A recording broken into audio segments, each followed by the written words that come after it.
microphone. This is the director of the CDC talking about Ebola. Escuche. What we're doing to improve the safety in our healthcare settings, and second, what's going on with contact tracing in Dallas. I'm delighted to be joined by Dr. David Lakey. Dr. Lakey is in Texas, along with the excellent team from the Texas State and the county health departments, as well as more than 20 staff from CDC who are helping with all aspects of the response. In Dallas, what we've done over the past 48 hours to improve infection control there is send a team into the field.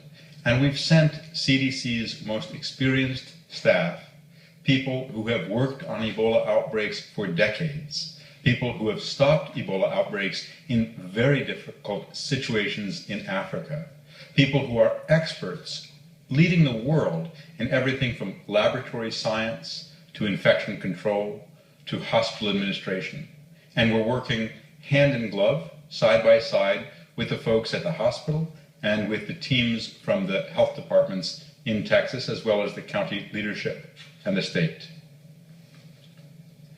Some of the things that the teams are doing to improve safety are looking at every step in the procedures. And those experts are making immediate enhancements in what's being done. I'll mention three in particular, although there are three of just a large series. The first and most important is ensuring that every hour of the day there is a site manager there who is overseeing aspects of infection control.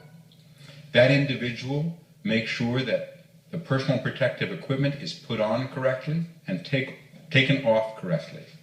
In fact, in our work stopping Ebola in Africa, this is the single most important position to protect health workers. A single site manager who is expert and oversees every aspect of the process.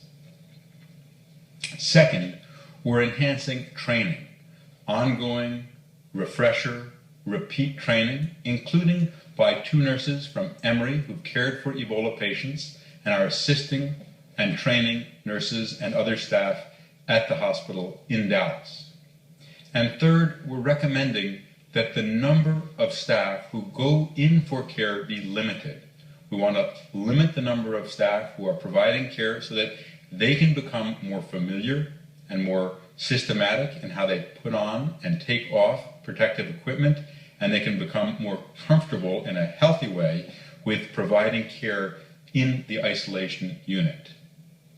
Those 3 general steps are very important, and we're also doing many other things.